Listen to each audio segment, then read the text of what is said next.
മത്തായിയുടെ സുവിശേഷം അധ്യായം 11 വാക്യങ്ങൾ 27 മുതൽ 30 വരെ. എൻ്റെ പിതാവ് സകലവും എങ്കിൽ ഫലമേൽപ്പിച്ചിരിക്കുന്നു. പിതാവല്ലാതെ ആരും പുത്രനെ അറിയുന്നില്ല. പുത്രൻ വെളിപ്പെടുത്തി കൊടുക്കാൻ ഇച്ഛിക്കുന്നവനും അല്ലാതെ ആരും പിതാവിനെ അറിയുന്നില്ല. അധ്വാനിക്കുന്നവരും ഭാരം ചുമക്കുന്നവരുമായുള്ളവരെ എല്ലാവരും എൻ്റെ അടുക്കൽ വരുവീൻ, ഞാൻ നിങ്ങളെ ആശ്വസിപ്പിക്കും. ഞാൻ സൗമ്യതയും താഴ്മയും ഉള്ളവനാകയാൽ എൻ്റെ മുഖം ഏറ്റുകൊണ്ട് എന്നോട് പഠിക്കുവീൻ. എന്നാൽ നിങ്ങളുടെ ആത്മാക്കൾക്ക് ആശ്വാസം കണ്ടെത്തും. എൻ്റെ മുഖം മൃദുവും എൻ്റെ ചുമട് ലഘുവുമാകുന്നു. ശ്രീവായ്ക്ക് ശേഷമുള്ള 6-ാം ഞായറാഴ്ചത്തെ ആരാധന കഴിഞ്ഞ് ശേഷിച്ച കഷ്ണങ്ങൾ തുറക്കുകയാണ്. പിതാവിൻ്റെ സന്നിധിയിൽ എത്തിച്ചേർന്നിരിക്കുന്ന കർത്താവ് പാതാളം വരെ പോയ ആളാണ്. സകലരെയും ശുശ്രൂഷിച്ച ആളാണ്. സകലരെയും വഹിക്കുകയും അവർക്ക് വേണ്ടി രോഗിയാകുകയും കൂടി ചെയ്ത ആളാണ്. രോഗസൗഖ്യം തരുന്ന യേശു നമുക്ക് വേണ്ടി ആദ്യ രോഗിയായി.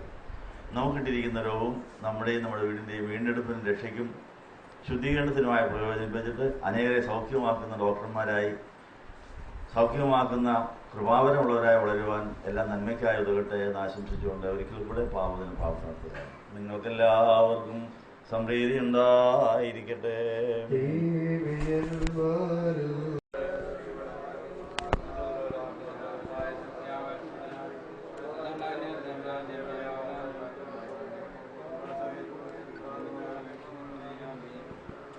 എന്മനമേ യഹോവയെ വാഴ്ത്തുക, എൻ്റെ ഉപകാരങ്ങളൊന്നും മറക്കരുത് എന്ന് പറഞ്ഞ വചനപ്രകാരം ശ്രീവായ്ക്ക് ശേഷമുള്ള 6-ാം ഞായറാഴ്ചത്തെ ആരാധന കഴിഞ്ഞു. ഈ തിങ്കളാഴ്ച ദിവസം നമ്മൾ ശേഷിച്ച ഘട്ടങ്ങളെല്ലാം പെറുക്കിയിരിക്കുന്നു. കിട്ടിയതായ അനുഗ്രഹങ്ങൾക്ക് നമുക്ക് നന്ദി പറയാം. കോരഹപുത്രന്മാർ എങ്ങനെയാണ് കുഴിയിൽ നിന്ന് രക്ഷപ്പെട്ട് അവർ 84-ാം സങ്കീർത്തനം എഴുതിയെന്നുള്ള കാര്യം നിലയുന്നതായി നമ്മൾ പഠിക്കുകയായിരുന്നു. മരുഭൂമിയുടെ യാത്രയിലെ ശുദ്ധീകരണത്തിൻ്റെ ആ യാത്രയ്ക്കിടയിൽ കോരഹ് ദാതാൻ അബീരാമിന് മരീചിക എന്ന് പറയുന്ന ആ അസുഖം ഉണ്ടായി. മരുഭൂമിയിൽ യാത്ര ചെയ്യുന്നവർക്കുള്ളൊരു അസുഖമാണ്. ദൂരെ വെള്ളമുണ്ടെന്ന് തോന്നുക. മരുഭൂമിയോട് വെള്ളമൊന്നുമില്ല. ആ വെള്ളമുണ്ടെന്നുള്ള വ്യാമോഹത്തോടെ അവിടെ ചെല്ലുമ്പോൾ അവിടെ വെള്ളമില്ല, പിന്നെയും മുമ്പോട്ട് പോവുക. അപ്പോൾ മരുഭൂമിയുടെ അനുഭവങ്ങളിൽ ഇല്ലാത്തതുണ്ടെന്ന് തോന്നും, ഉള്ളതില്ലാന്ന് തോന്നും. നമ്മുടെ കുറവ് മറ്റുള്ളവർക്കുണ്ടെന്ന് തോന്നും. ഇന്ന് നമ്മൾ വായിച്ചതായ സംഖ്യാപുസ്തകം 16-ാം അധ്യായത്തിൽ കോരഹിന് ദാതാൻ അബീരാമിനും തോന്നുന്നു അവർ പരിശുദ്ധനാണ്. മോശയും അഹരോനും ഇവരൊക്കെയാണ് അഹങ്കാരികൾ. അവരിങ്ങനെ നേതാവ് കളിക്കുക, ഞങ്ങളും വിശുദ്ധരാന്നൊക്കെ പറഞ്ഞ് ആണ് മത്സരിച്ചത്. അപ്പോൾ ഈ മരുഭൂമിയുടെ അനുഭവത്തിൽ ഉണ്ടാകാവുന്ന ഒരു അസുഖമാണ് മറ്റുള്ളവരെ മോശക്കാരായിട്ട് ചിത്രീകരിക്കുന്ന നമ്മൾ കേമരാണെന്ന് തോന്നുക. അത് ഭയങ്കര അസുഖമാണ്. എന്നാൽ പരിശുദ്ധാത്മാവിൻ്റെ ശരിയായ കാഴ്ചപ്പാട് വരുമ്പോൾ നമ്മൾ എല്ലാവരേക്കാളും പാവിയാണെന്ന് തോന്നുന്നു.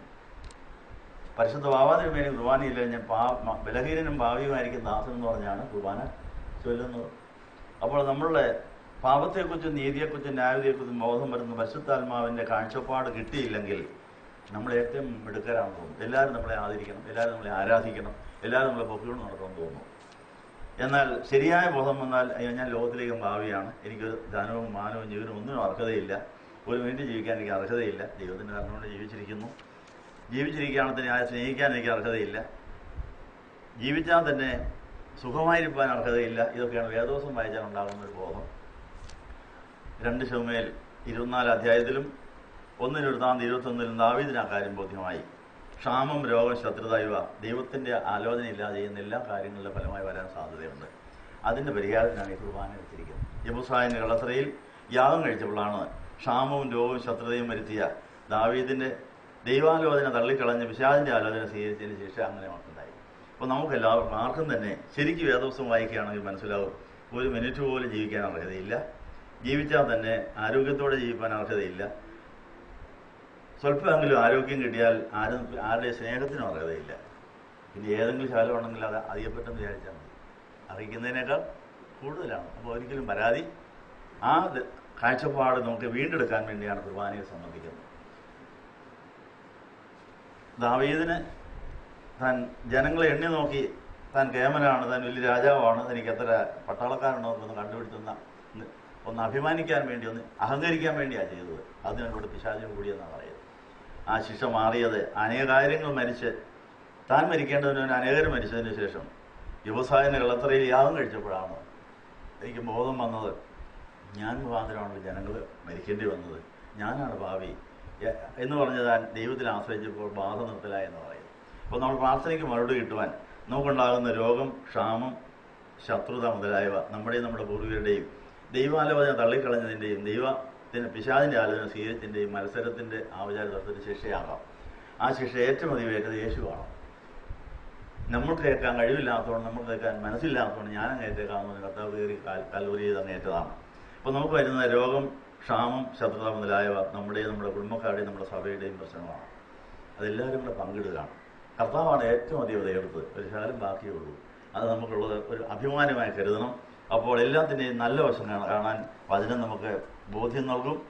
Merry heart is A good medicine എന്ന് പറഞ്ഞ വചനപ്രകാരം സന്തുഷ്ട ഹൃദയം നല്ലൊരു ഔഷധമാണ്. ഏത് അസുഖം വന്നാലും ഇത്രയും വന്നുണ്ടല്ലോ, ഇതിനൊക്കെ വലുത് വന്നാണ് വരേണ്ടതായിരുന്നല്ലോ. കർത്താവിന് ഇതെല്ലാം രോഗിയായിരുന്നുകൊണ്ടാണ് രോഗശാന്തി ചെയ്തത്, ഇത്രയെങ്കിലും വന്നു കിട്ടിയല്ലോ, സ്തോത്രം എന്ന് പറയാമെങ്കിൽ അത് തന്നെ സൗഖ്യദായകമാകുകയും രോഗം മാറിയില്ലെങ്കിലും രോഗം സഹിക്കാനും വഹിക്കുവാനും അത് മറ്റുള്ള സൗഖ്യത്തിനാക്കാനും സാധിക്കും എന്നുള്ള ബോധത്തോടെ എല്ലാത്തിനെയും നല്ല വശം കാണുവാൻ ഈ കുർബാന ഉതകട്ടെ. അത് കുരിശിൻ്റെ പാതയാണ്, അത് ഉയർപ്പിൻ്റെ പാതയിലെത്തിക്കും വിചാരിച്ചുകൊണ്ട് നമുക്ക് ഇങ്ങനെ പ്രാർത്ഥിക്കുക. നിങ്ങളെ സ്നേഹിക്കുന്ന ദൈവമേ, ഈ നല്ല അവസരത്തിനായി നന്ദി പറയുന്നു. ഞങ്ങൾക്ക് ശ്രീവായ്ക്ക് ശേഷമുള്ള 6ാം ഞായറാഴ്ച കഴിഞ്ഞുള്ള ഈ തിങ്കളാഴ്ച ദിവസം ശേഷിച്ച കഷ്ണങ്ങൾ ഭക്ഷിക്കൊണ്ട് ഞങ്ങൾ ജീവിതയാത്ര തുടരുകയാണ്. നിന്റെ കരുണയോടെ ഞങ്ങൾ ജീവിച്ചിരിക്കുന്നു, ഞങ്ങൾക്കൊന്നിനും അർഹതയില്ല. കിട്ടിയിരിക്കുന്ന അധികമാണ്, നിന്റെ ദയയാണ്, നിന്റെ കൃപയാണ്. എല്ലാത്തിനും നന്ദി, എല്ലാത്തിനും സ്തോത്രം. ഇതെല്ലാം ഞങ്ങളുടെ കുടുംബത്തിൻ്റെയും ഞങ്ങളുടെ രക്ഷയ്ക്കും ശുദ്ധീകരണത്തിനും ഉപകരിക്കണമെന്ന് യാചിക്കുന്നു പറഞ്ഞുകൊണ്ട് ഞങ്ങൾ ദൈവമുമ്പാകെ സമർപ്പിക്കുന്നു. വന്നിരിക്കുന്ന എല്ലാവരെയും അനുഗ്രഹിക്കണമേ, യേശുവിൻ്റെ നാമത്തിൽ തന്നെ. യജമാനൻ വരുന്നേര